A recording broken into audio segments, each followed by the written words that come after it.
الصلاة والسلام على أشرف الأنبياء وخاتم النبيين محمد المصطفى وآله الطيبين الطاهرين المعصومين.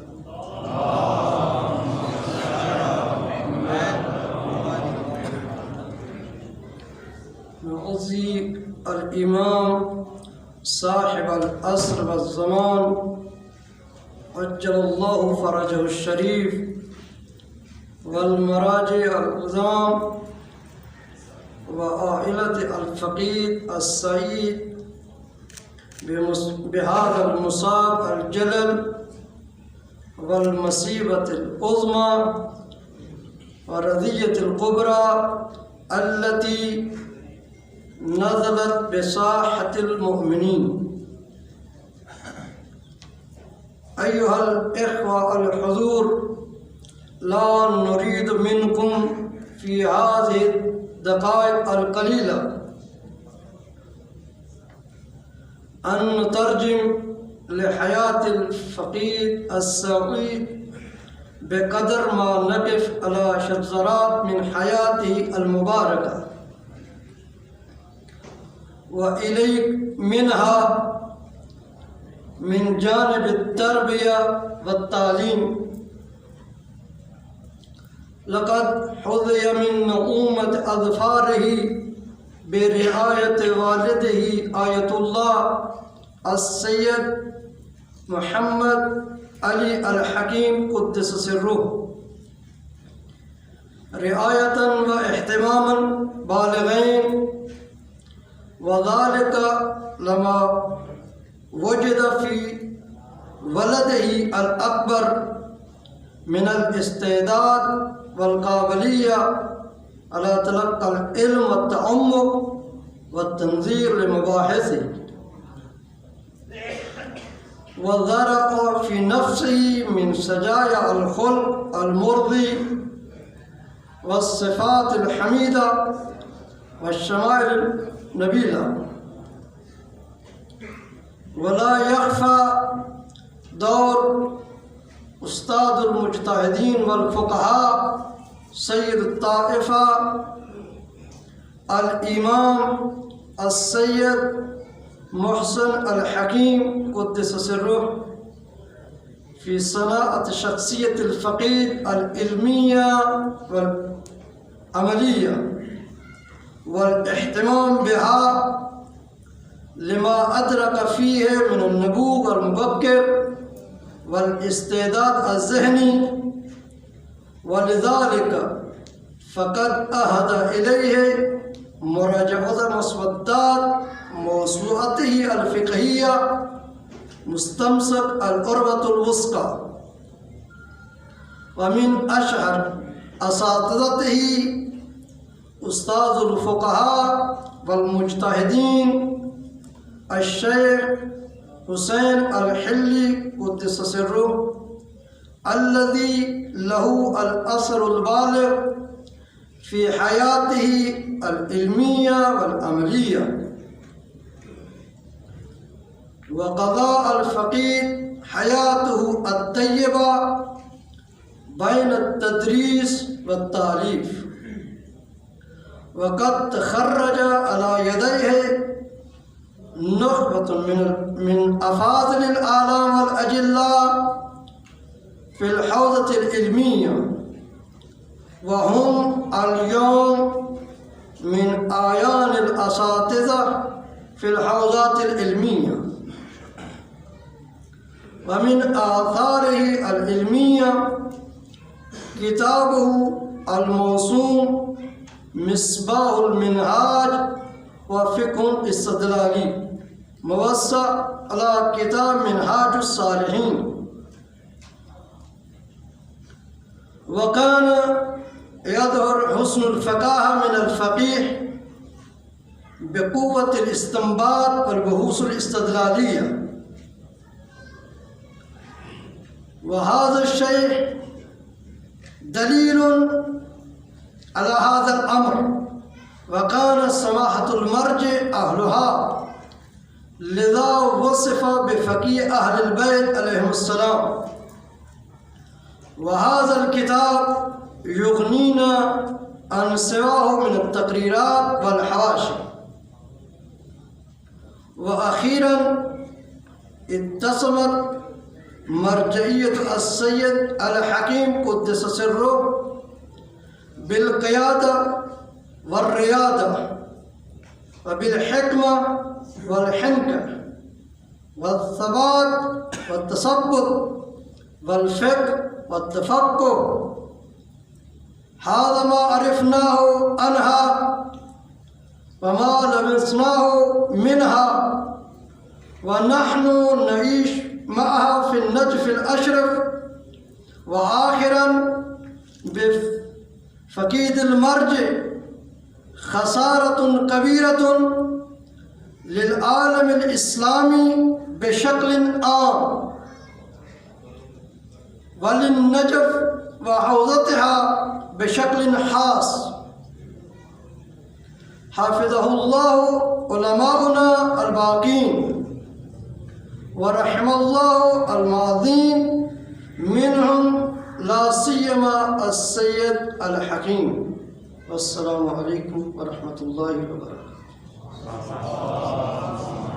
لكلمة الإرشاد والنصيحة نجل المرجع الديني الكبير آية الله العظمى السيد محمد سعيد الحكيم رضوان الله تعالى عليه، حجة الإسلام والمسلمين العلامة سماحة السيد عز الدين الحكيم دام عزه، نستقبل وإياكم ببركة الصلوات على محمد وآل محمد. الشيطان الرجيم. بسم الله الرحمن الرحيم. والحمد لله رب العالمين، والصلاة والسلام على سيدنا مولانا وحبيبنا حبيب إله العالمين أبي القاسم محمد وعلى آله الطيبين الطاهرين.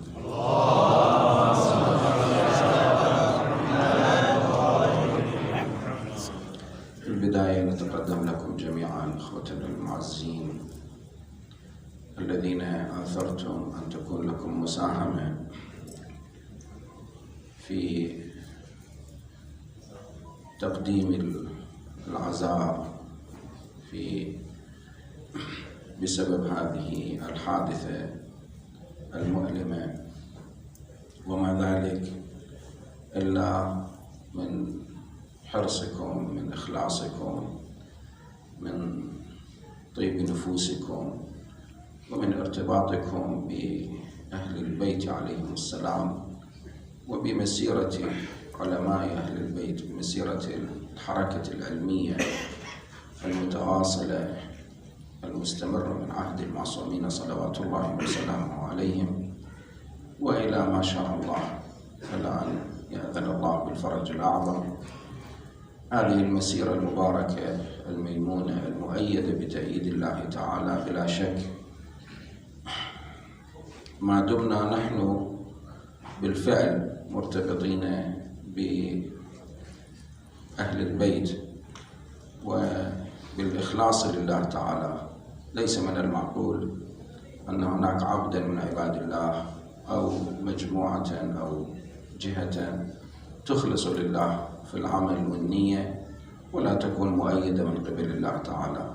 هذا وعد من الله تعالى، هذا ما نشاهده اليوم بشكل حي، بشكل واضح في هذه المسيرة العلمية التي تتوافد إليها الجموع من الطلبة المؤمنين الذين يتحركون بدافع الإخلاص وبدافع الإيمان ويعملون عملا جادا لتعلم علوم أهل البيت صلوات الله وسلامه عليهم، ثم أداء الوظيفة إلى سائر الناس، إلى سائر الشيعة، ليكونوا من القوامين بأمرهم صلوات الله عليهم والقائمين بأمرهم، كما يشار إلى ذلك في بعض الروايات التي عبرت عنهم بأنهم القرى الظاهرة، وجعلنا بينهم وبين القرى التي باركنا فيها قرى ظاهرة وقدرنا فيها السير، سيروا فيها ليالي وأياما آمنين. الإمام عليه السلام يقول: نحن القرى التي بارك الله فيها،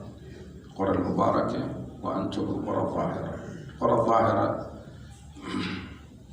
هي إشارة إلى ما كان به العرب سابقا عندما يريدون أن يزوروا مكة والمدينة، أو مكة البيت الحرام ذاك الوقت قبل المدينة، عندما يريدون أن يزوروا وأن يصلوا إلى البيت الحرام كانوا في طريق الصحراء يتيهون ويضيعون وتنقطع معالم الطريق إلا من خلال المدن والقرى التي تتوسط الطريق، فتكون هناك سلسلة من هذه القرية إلى هذه القرية حتى يصلوا إلى البيت الحرام.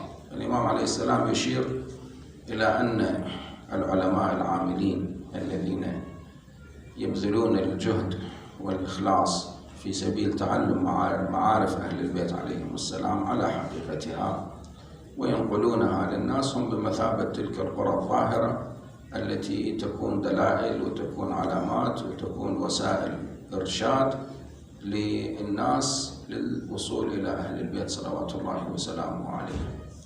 المهم أننا كلما أخلصنا لله في النية وكلما توكلنا على الله في العمل سنجد بشكل مباشر وبشكل حي التأييد الإلهي. وهذا كل الحوزات العلمية كلها في كثير من المواقع، كثير من المناسبات يكون طالب العلم يشعر بذلك التأييد، يشعر بذلك التسهيل من الله تعالى، يتحسسه يتلمسه بيده. كثير من القصص، كثير من المواقف، وليس أدل من كل ذلك، أدل على كل أدل من كل ذلك من أصلا مجرد وجود هذه الحركة العلمية التي ليست هناك جهة تتبناها ولا تتكفلها، لا تمويلها متوفر ولا تجهيزاتها متوفرة ولا خدماتها متوفرة، ولكن هذه الحركة مستمرة يوم بعد يوم حتى وصلنا إلى ما وصلنا إليه اليوم، في أن علماء أهل البيت عليهم السلام اليوم يصنفون كأعلى وأفضل وأصدق وأخلص مجموعة تعمل من أجل الله تعالى ومن أجل الدين من بين كل الأديان وكل الطوائف وكل المذاهب. الكل أخذوا يمينا وشمالا وتحولت أديانهم ومذاهبهم وأفكارهم إلى مصادر للجهل، إلى مصادر للخرافة، وربما وصل بعضها أن يكون مصدر من مصادر العنف، مصادر القتل والإرهاب. وما هو أسوأ من ذلك كله نجده في الطوائف والأديان الأخرى، ولكن ما نجده في حركة علماء أهل البيت عليهم السلام وطلبتهم وفضلائهم وأساتذتهم مبتدئين ومتقدمين نجد نسبة عالية من الإخلاص، نسبة عالية من الإيمان، ونسبة عالية أيضا من رفعة الشأن والمقام المحترم الذي أجبر الشخصيات الكبار في العالم أن يعترفوا بهذا المقام لهؤلاء الشيعة. لذلك عندما نسمع كلمة أهل البيت عليهم السلام أن الملائكة ينظرون إليكم كما تنظرون إلى المؤمنين في الأرض، كما تنظرون إلى النجوم في ليلة الظلماء، هذا كله بسبب روح الإخلاص وروح التوجه إلى الله تعالى. بالنسبة إلى سماحة السيد، من أهم الخصائص، من أهم مميزات شخصية هذا الرجل، طبعا للعلم الحقيقي احنا يجب أن الإنسان هذا الموضوع يجب أن يثبته بشكل واضح، أن هذا الرجل هو نتاج تربية والده قدس سره، وأيضا المرحوم السيد الحكيم قدس سره. السيد الحكيم كان يعتبر بمثابة ابن أحد أبنائه، أحد أحفاده، ويعتبر والده السيد محمد علي يعتبر بمثابة أحد أولاده، كان ينزله منزلة السيد يوسف. وكان السيد محمد علي يتعامل مع المرحوم السيد الحكيم وكأنه والد، مع أنه هو ليس والده، إنما هو صهره وابن أخته، هو ابن السيد الحكيم يكون خاله، لكنه عاش في كنفه وفي أجوائه وكأنه ولد، وأخذ يتربى على أخلاقه وعلى توجيهاته. والكثير من المواقف التي كنا نسمعها ونشاهد، بل كنا نسمعها من ألسنتهم الشريفة، من دور السيد الحكيم قدس سره في عالم التوجيه والتربية والاهتمام على الواقعية، الاهتمام بالإخلاص، الابتعاد عن المناكفات، الابتعاد عن التنافس، الابتعاد عن العناوين الثانوية التي تقطع طريق الإخلاص على الرجل، على الإنسان، على طالب العلم. هذا الكلام كثير كنا نسمعه بشكل متواصل، يعني من طرف السيد الحكيم على أولاده، ومن طرف المرحوم السيد الجد على السيد الوالد. وهذه الأجواء دائما كنا نسمعها جديا يعني تؤخذ مأخذ الجدية، أنه التنافس والعناوين لا قيمة لها، لا تؤتي ثمارها. الإنسان يجب أن يبني نفسه بناء رصينا مخلصا، والله سبحانه وتعالى إن شاء أن يرفع قدره فهي مسؤولية، فهي نعمة من الله تعالى، وإن لم يشأ أن يجعل له شأنا، أن يجعل له عنوانا. المهم أن يكون الإنسان أدى وظيفته في طلب العلم وفي التبليغ، طلب العلم والتبليغ. هذه من أهم المسائل التي كانت محل تأكيد في شخصية السيد المرحوم. من أهم المسائل التي كانت في شخصيته والتي عشناها هو حالة وضوح الطريق عنده. يعني كان كلما يوضع أمامه أمر معين هو يدرسه بعناية ويتخذ الموقف الذي يراه دقيقا، ولا يستعجل في إطلاق المواقف.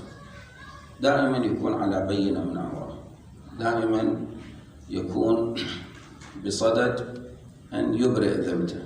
من أوائل حياته، في أوائل القضايا عندما كان يتحدث عنها، كان الهم الأول أن يكون يؤدي وظيفته، أن يعرف الخطأ من الصحيح ويتبنى الجانب الصحيح على بينة من الأمر، على وضوح، على قناعة تامة، قناعة مدروسة وليست قناعة مستعجلة.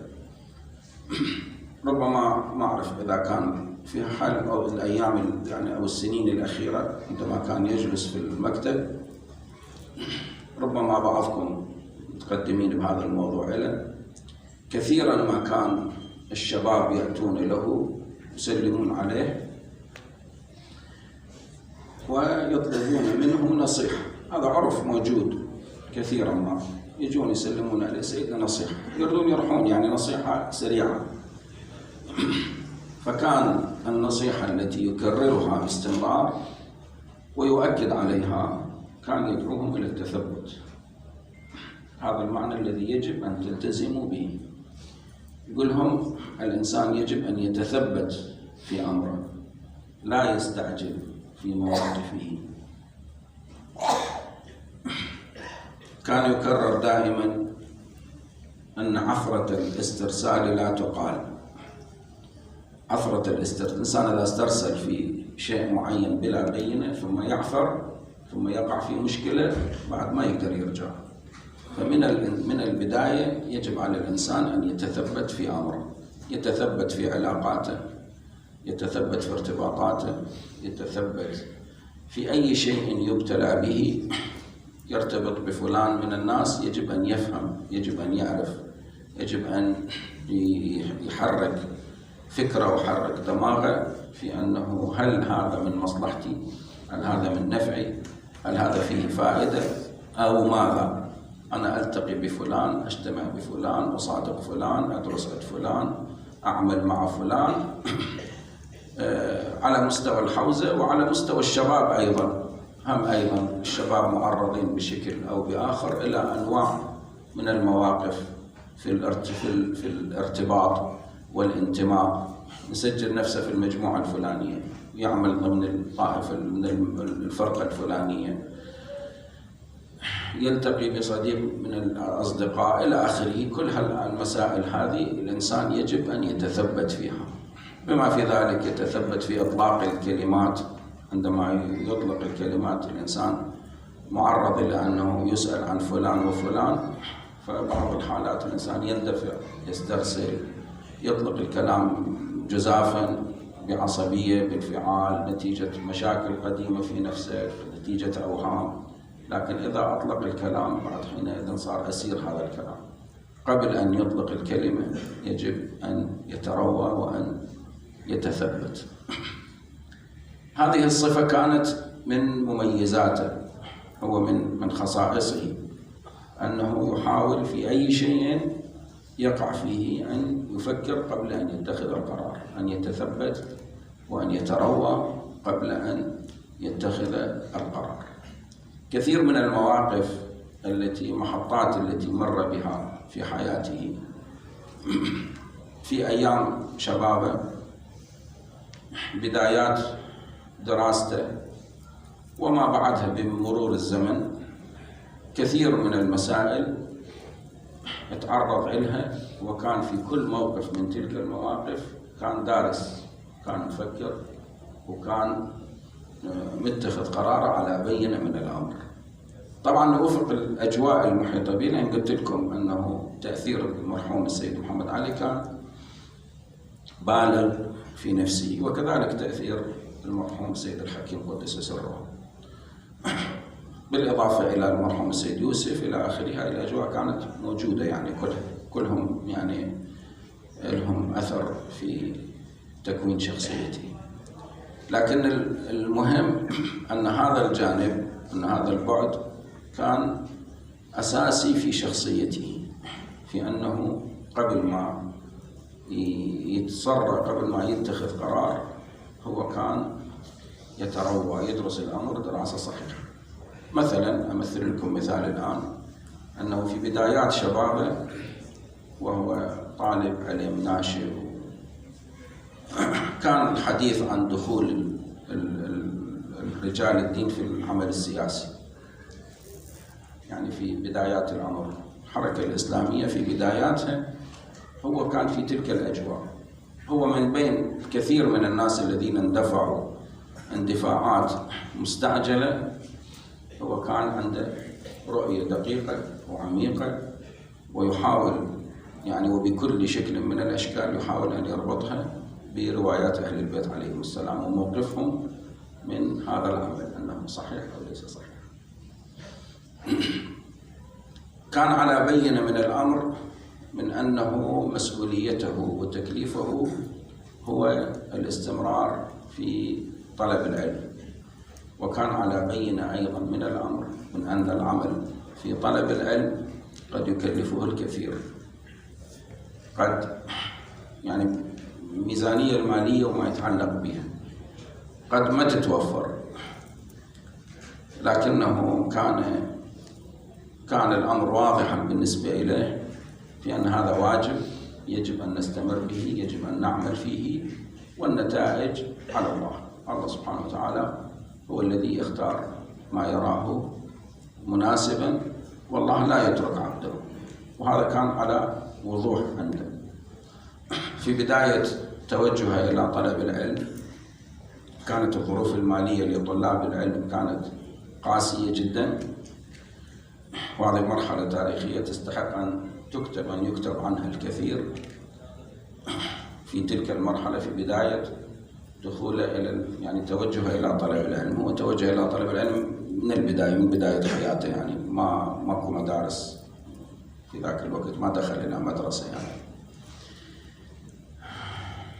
في ذاك الوقت كان الوضع على أشد ما يكون، ولكن مع ذلك كانت المسألة واضحة عنده، وكان أيضا بتأثير من المرحوم السيد محمد علي والده، الذي قال له: أنت مع مضمون كلامه الأب يقول للابن: تريد أن تتجه إلى العمل، تتجه إلى التجارة، تتجه إلى أي شيء يعجبك أنت حر، تتحمل مسؤولية عملك. تريد أن تبقى معي، أنا ما أضمن لك أي شيء من المورد المالي، ما عندنا شيء، ما عندي لا راتب ولا أي شيء أقدر أن أعتمد عليه، لكن أضمن لك شيء، أن الخبزة بالنص بيني وبينك.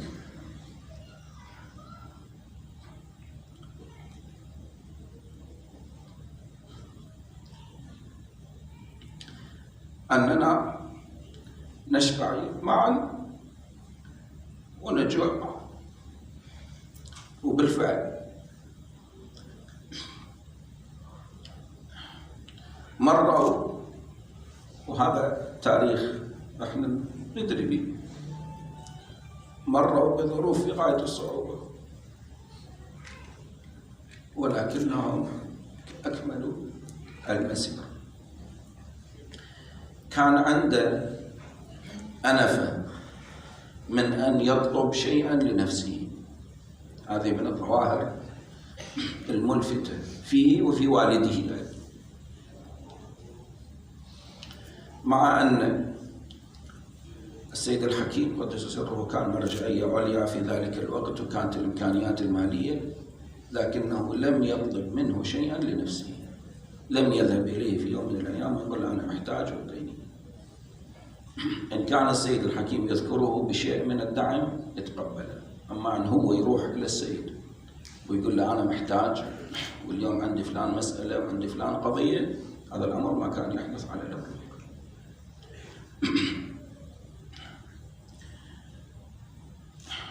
المرحوم السيد محمد علي نفسه أيضا على نفس السيرة، مع أنه من أعمدة مرجعية السيد الحكيم، لكن لم يفكر في يوم من الأيام أن يطلب شيئا لنفسه، وأن يقول له يروح للسيد الحكيم يقول أنا محتاج مبلغ معين أريد فلان أمر. عاش ظروفا في غاية الصعوبة ندري بها طبعا كثير من القصص عندنا، لكن لم يفكر بأي شكل من الأشكال. بعد وفاة المرحومة زوجة السيد محمد علي، يعني جدتنا، كان السيد محمد علي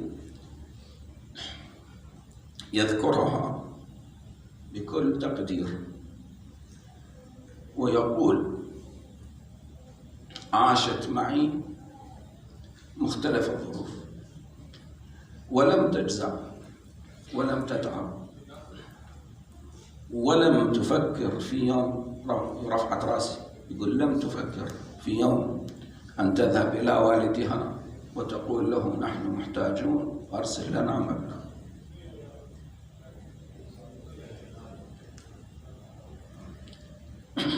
هاي الحالة كانت بقت مستمرة إلى حياتها، مختلف الظروف التي مر بها، والتفاصيل في هذا المجال متعددة. يعني كان من خصائص شخصيته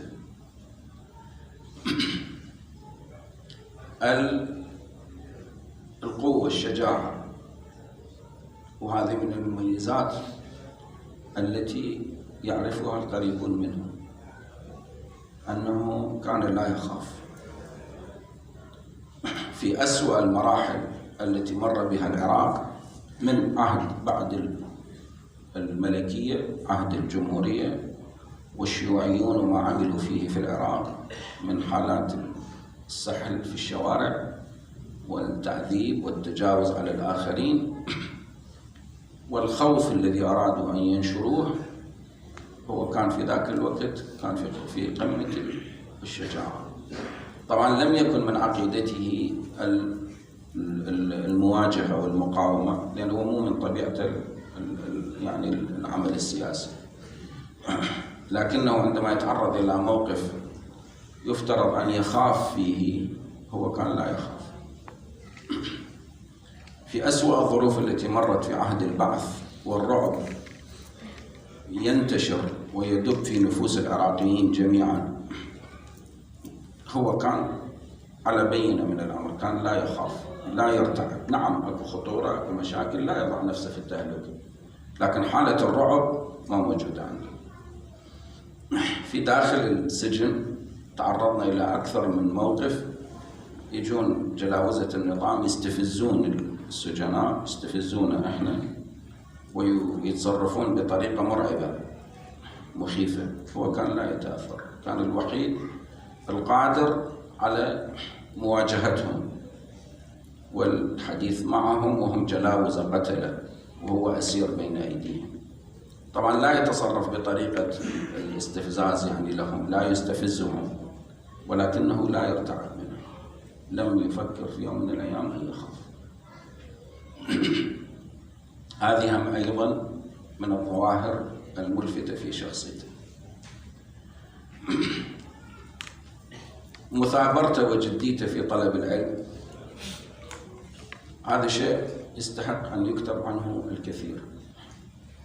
كان لا يترك فرصة إلا ويحاول أن يستفيد منها. منذ بداية دراسته يتحدث بقصص تفصيلية، كيف بدأ في دراسة علوم النحو والقطر الندى والألفية والحاشية، هذا كم يوم وهذا كم يوم كم تعطيل، وكلهن هو يعني يتحدث عنهن من بدايات الدراسة. إلا أن إحنا نشأنا في أجواء كنا لا نجده إلا في حالة يعني ذكر أو صلاة أو عبادة أو بعض طعام وأكل وكذا. وأصول، كتب في أصول الفقه وببحوث مفصلة وعميقة، ربما كان يستغرب من مثله أن يكتب بهذه القوة. في فترة السجن أيضا لم يدع فرصة إلا وحاول أن يستفيد منها. في فترة السجن حاول أن يكتب ما يتذكره بلا مصادر، من دون توفر أي مصدر، لكن ما كان يمكنه أن يتذكره هو حاول أن يدونه بشكل أو بآخر. صارت بعض الفرص حاول أن يستغلها. طبعا في السجن الورق ممنوع، القلم ممنوع، كل أنواع هذا الأبواب كلها ممنوعة، لكن تحصل فرص بشكل أو بآخر. جت ملزمة أوراق زين قدر أن يستفيد، وصلت إلى بشكل أو بآخر. غير الملزمة أيضا بدأ يجمع أوراق السجائر، أغلفة السجائر كان يغسلها وينظفها بشكل حتى تصير أوراق، واستطاع أن يحصل على شو نسميه احنا اللب، قلم الرصاص، لب الرصاص، لبة صغيرة وضعها في سرنجة، في طرف سرنجة صارت قلم، وأخذ يكتب فيها ما يستطيع كتابته. فكتب ما يتذكره من الأصول، من علم الأصول. وكانت بداية أول حضورنا الخارج عنده، أنا وجناب الأخ السيد علاء الدين حضرنا عنده أول حضورنا درس الخارج، ذاك الدرس الذي كان على الذاكرة. وكتب أيضا مقتل الإمام الحسين عليه السلام على الذاكرة، وحاول أن كل ما يتذكر من روايات أهل البيت عليهم السلام أن يكتبها وأن يدونها، لأجل أن يستفيد بها، نستفيد بها نحن يعني في ذلك الوقت. وجمعت كمية كبيرة من المؤلف، من المكتوبات يعني في ذلك الوقت، بالإضافة إلى بعض الجهود الأخرى لبعض سادتنا هم أيضا كان عندهم توجه. وشاءت الظروف أنه نمر في تلك المرحلة بفترة خطورة، كان احتمال أن يكون هناك تفتيش، وكانت هاي الأوراق إذا عثر عليها وهي مكتوبة قد تتحول إلى مشكلة، وما نعرف النظام وقراراته السريعة، وقد تتحول إلى مشكلة كبيرة. فصار رعب عام، خوف عام من أنه وجود هذه الأوراق قد يؤثر على حياة السجناء، حياتنا يعني إحنا الأسرة طبعا، يعني إحنا في ضمن دائرة خاصة كلها.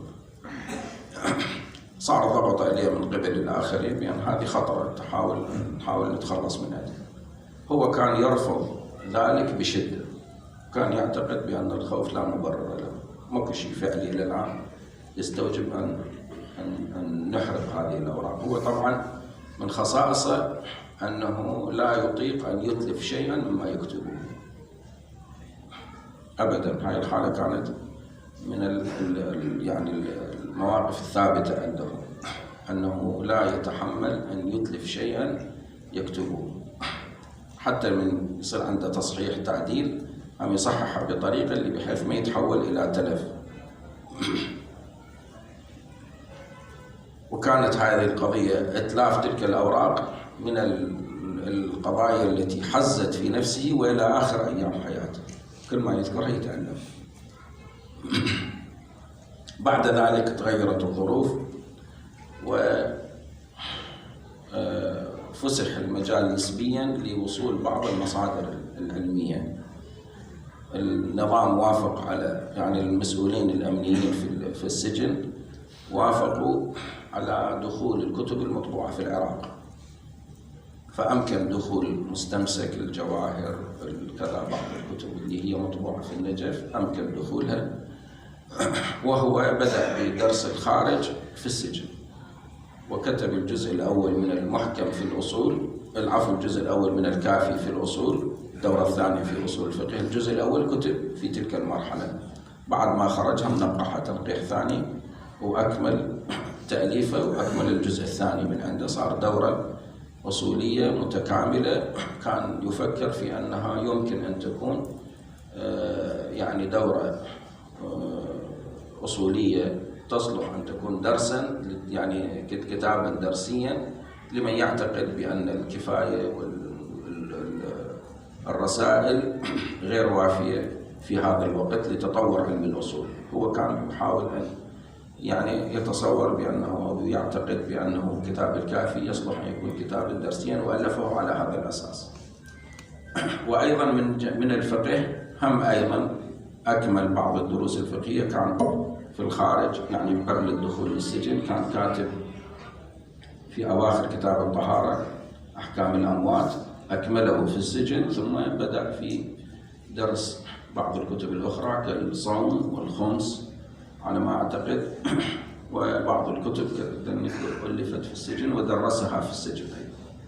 على كل حال كان من النوع الذي لا يريد أن تفوته أي فرصة في الفائدة والاستفادة. حتى في هذه الأيام الأخيرة عندما تعطل الدرس بسبب الوباء العام، هو لم يستطع أن يبقى يعني بلا عمل، بلا شيء، بلا إنتاج. فعمل باقتراح بعض الإخوة فألف الكتاب المعروف أعتقد عندكم علم به عن النبي صلى الله عليه وآله باسم خاتم النبيين، ولكن هذا الكتاب كمل وأرسل للمطبعة، وجناب السيد لم يدرك يعني إكمال طبعه، لم تصل إليه النسخ المطبوعة إلى الآن. بعد النسخ المطبوعة لم تصل، الآن في الطريق يعني. على كل حال كان لا يفوت فرصة إلا وأن يكون مفيدا أو مستفيدا منها. الذكر مستمر عنده دائما، ومواقفه كما قلنا مواقف مدروسة و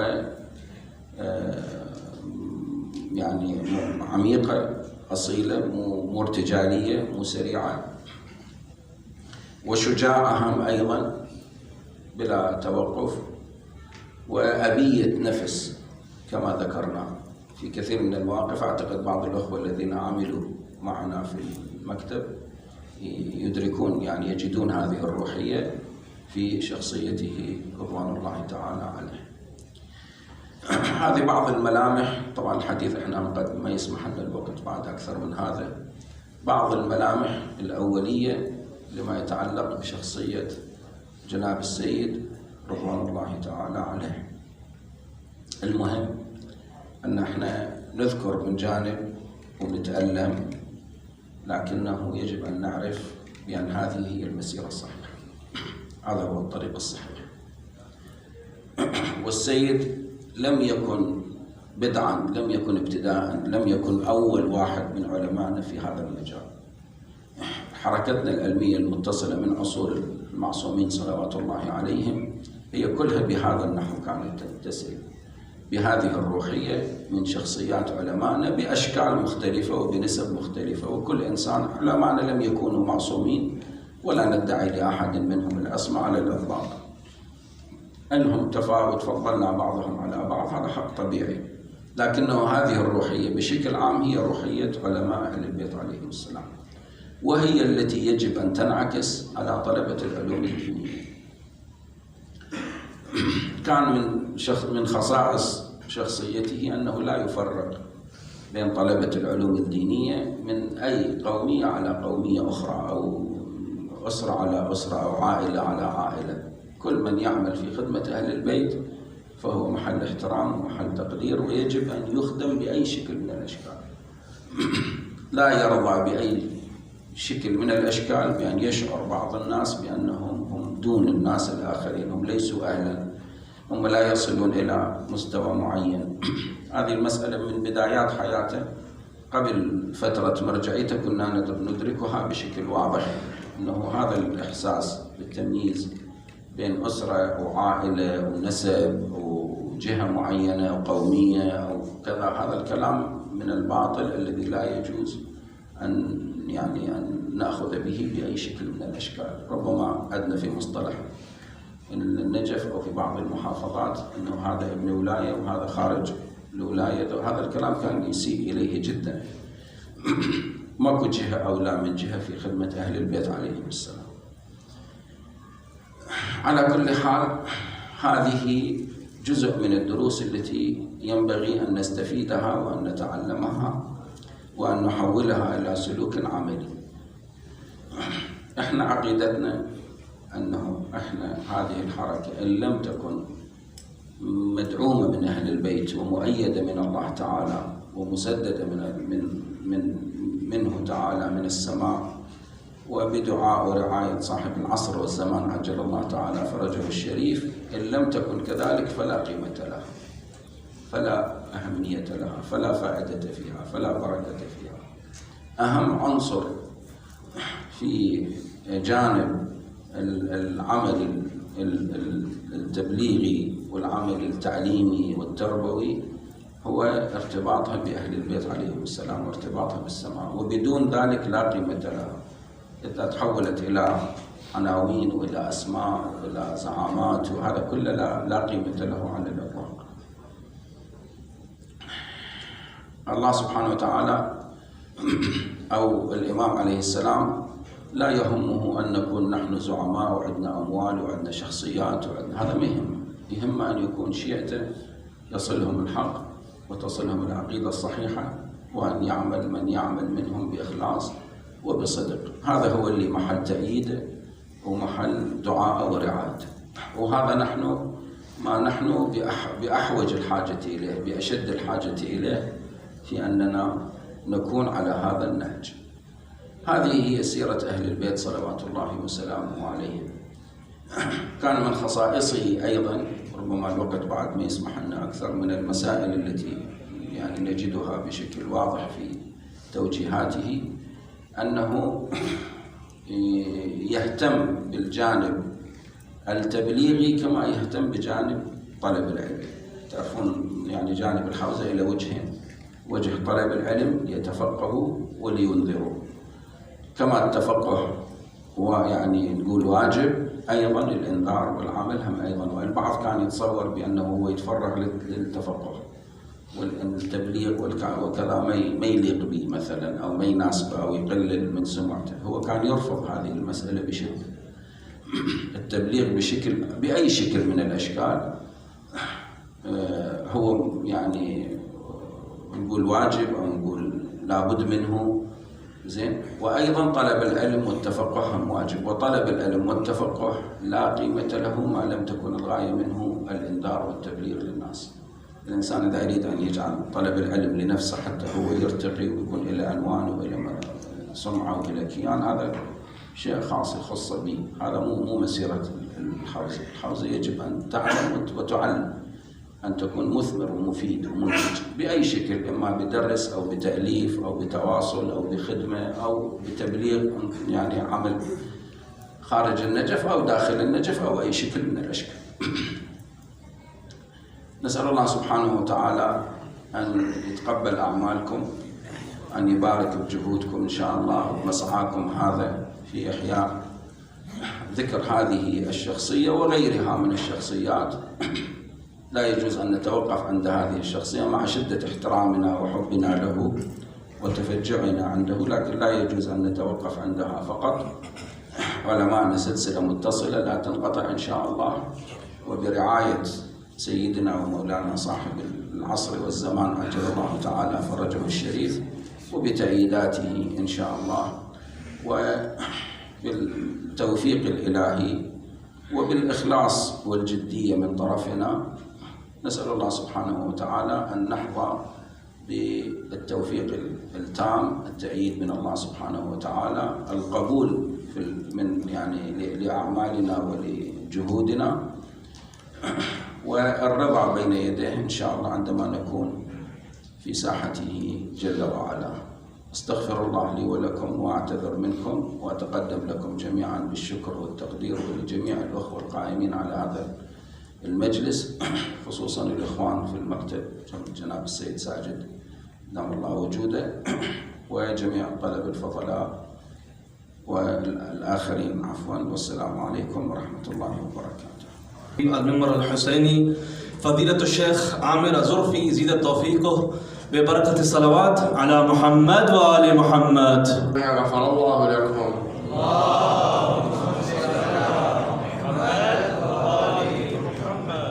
الثالثة على حب الحسن والحسين بأعلى أصواتكم.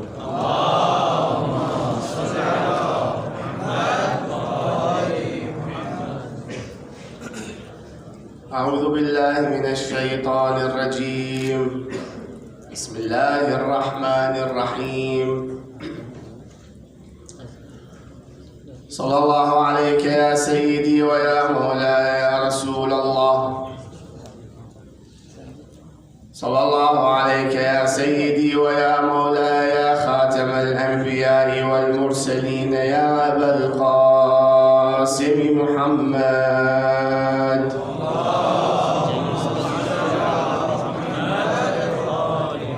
وعلى آل بيتك الطيبين الطاهرين المعصومين. صلى الله عليك يا سيدي ويا مولاي يا أبا عبد الله. صلى الله عليك يا سيدي ويا مولاي يا ابن رسول الله، يا رحمة الله الواسعة ويا باب نجاة الأمة، غريب يا مظلوم كربلاء. ما خاب من تمسك بكم سيدي، وأمن من لجأ إلى حصنكم. يا ليتنا كنا معكم سادتي فنفوز فوزا عظيما. صلوات الله وسلامه عليك يا سيدي ويا مولاي يا أبا محمد الحسن، أيها المظلوم المسموم. حسن نمته إلى الكمال كرام، فعليه من قلب المحب سلام. الوجه كالقمر المنير بهيبته، خلق النبي فيه والخصال تمام. سبط كريم فيه خلق محمد،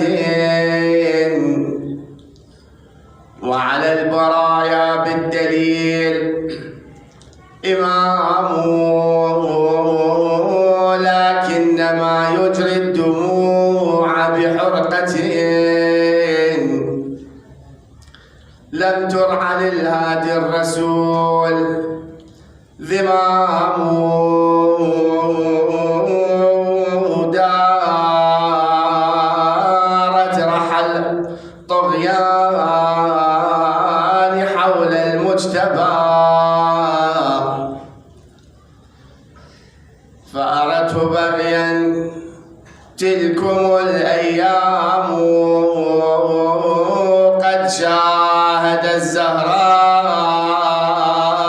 يكسر ضلعها أيها ويلاها سيدتاه قد شاهد الزهراء يكسر ضلعها في الدار إذ قصد البتول طغام ورأى الوصي المرتضى في فرضه مدمن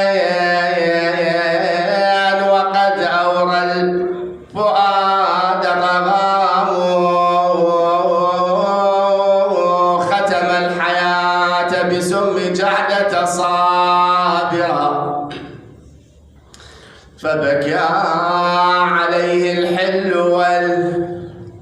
والإحرام بالسم يقضي سبط طه غيلة فالدين من بعد الإمام مضام حتى إذا شيلت جنازته أتت بالشر تبري حولها أقوام عجبا لإجرامي السما لم تنفجر إذ مزقت نعش الحليم سهام ما ذنب عين لا تفيض بدمعها وله الملائك بالعزاء أقاموا يا نايع الصراخ وسيل الدمع من دم على أبو محمد صبح الكون أظلام نحيل وكبده مسموم وتخدم وعلى مصاب البكي والنوح يكثر خلاص عمره بمحن كثرة ومصايب وشاهد يا خلق كل هالعجايب تاليها كبد من عند ذايب بلبن تسقيه جعد السم الأكشار لا حول ولا قوة إلا بالله العلي العظيم وسيعلم الذين ظلموا آل محمد أي منقلب ينقلبون والعاقبة للمتقين. طيبوا مجالسكم بذكر محمد وآل محمد.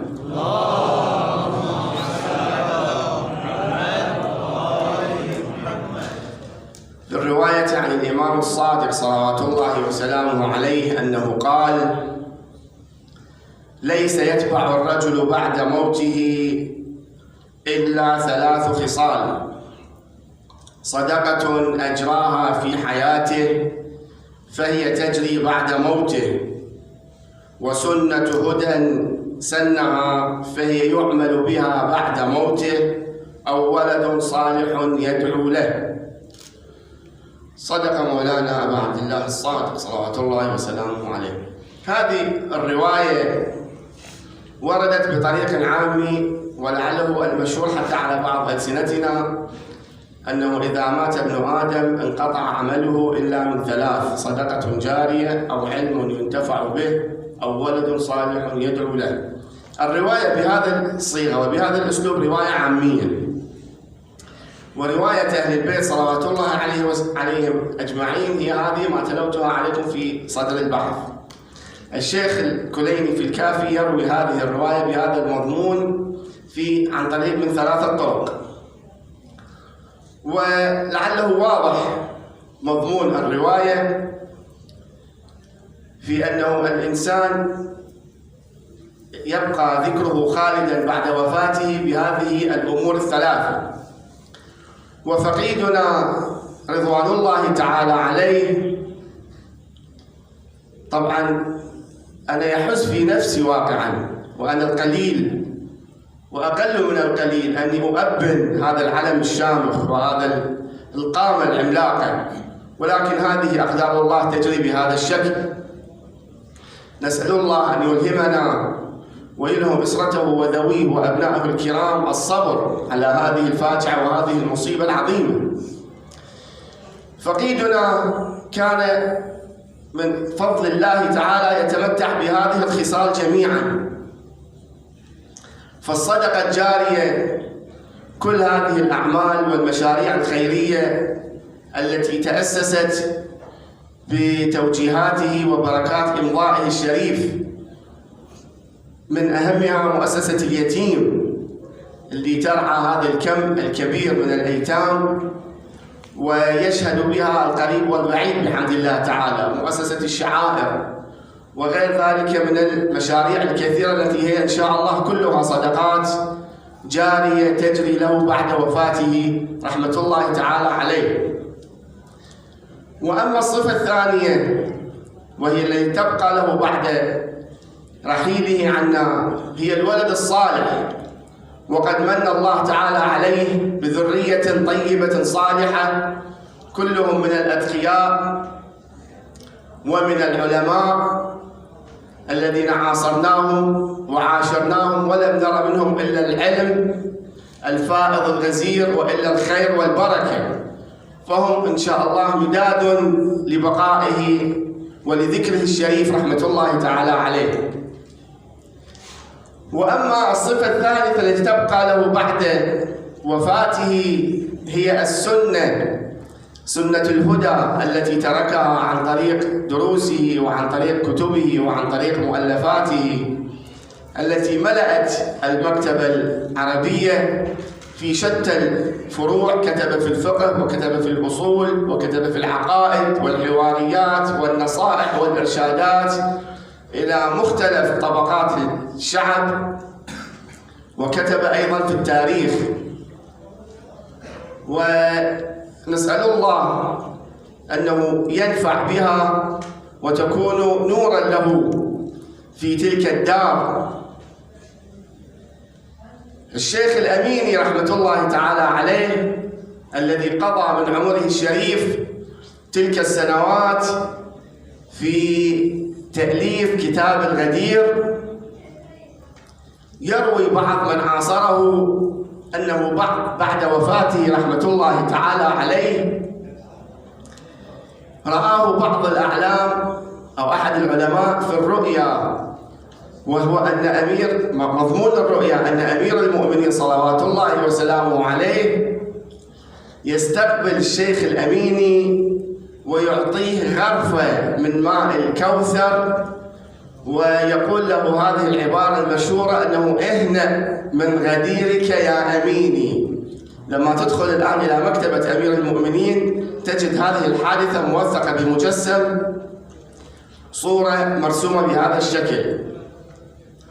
فقيدنا الراحل سماحة السيد الفقيد حصلت له كرامة في دار الدنيا وليس في عالم الرؤية. الكتاب الذي أشار له سماحة السيد عز الدين وهو كتاب خاتم النبيين الذي كتبه في آخر حياته الشريفة ولم يره وهو مطبوع، يروي لي أحد أحفاد سماحة السيد الفقيد يقول قبل قرابة أسبوع من وفاته رحمة الله تعالى عليه كلفني في أن أرتب أوراق ومسودات هذا الكتاب. يقول بين أنا كذلك وجدت ظرف بين الأوراق، قلت له سيدنا هذا ظرف ويبدو أنه مكتوب هدية إلى سيدنا الوالد من أحد أعمام هذا الحفيد هذا كان قد أرسل قبل 2 إلى سماحة السيد الفقيه رحمة الله عليه.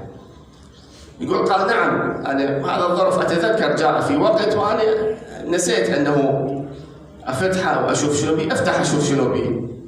يقول فتحته وإذا به قطعة من تربة النبي الأكرم صلى الله عليه وسلم. هذه الجائزة في الدنيا، هذه جائزة الفقيه في الدنيا، جائزته عن هذا الكتاب المقدس. إن شاء الله هذا الكتاب مقبول. فيقول سبحان الله وضعنا الظرف على جهة، بعد أسبوع توفي سماحة السيد رحمة الله عليه فدفنت هذه التربة معه.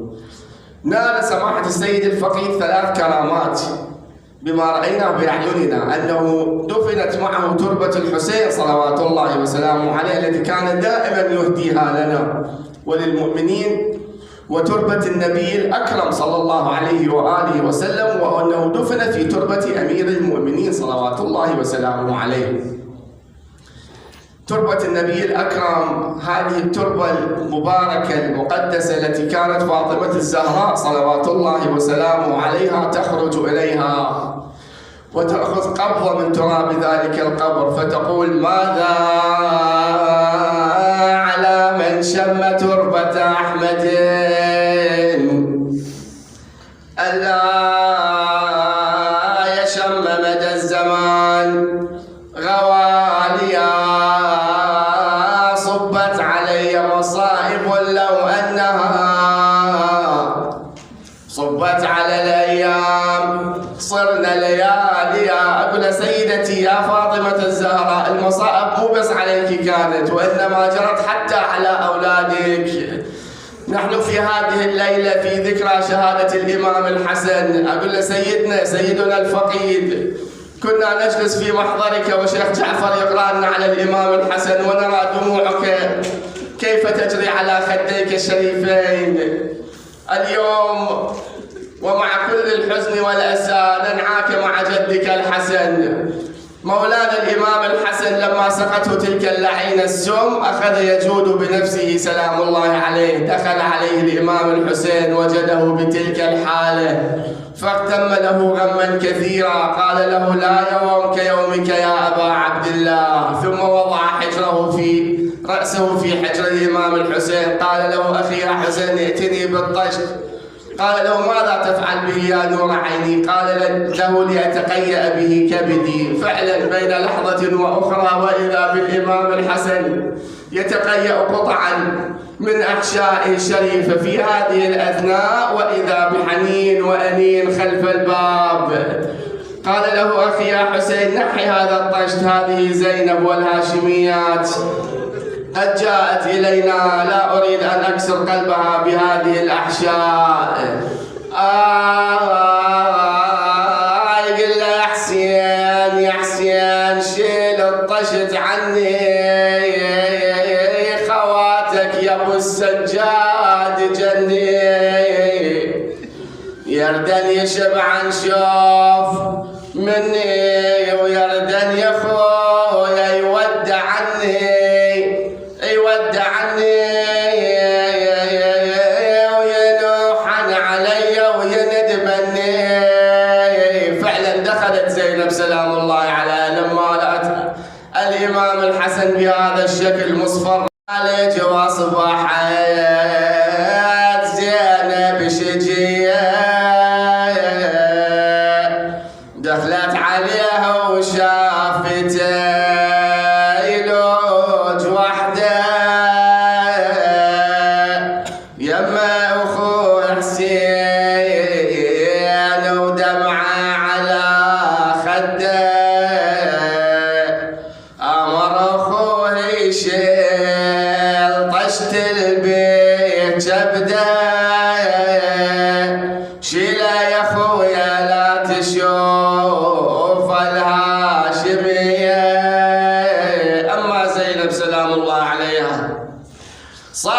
صحيت يا الحسن نارك أبد ما تنطفي نارك وتعوف اختك يا بعد اختك متحيرة بخطارك. شقلها لو ومن توقف على دارك يا هو اللي يحييها وعلى المعتاد ينطيها ترضى قف وقل لها راعي الدار ما موجود. أقول زينب سلام الله عليها لما دخلت على الإمام الحسن سمعت أنين الإمام الحسن، لكن أكو أنين أعظم، ما أدري يا سادة أي أنين أعظم، أنين الحسن أم أنين الحسين؟ لما توجهت إلى أرض المعركة تقول سمعت يونود قربت لي ولقيت الون متوسد ايدي ولقيت 1900 جرح بي يا جرح شدا يا جرح خلي. شي يقول الإمام الحسين؟ يقولها أخويا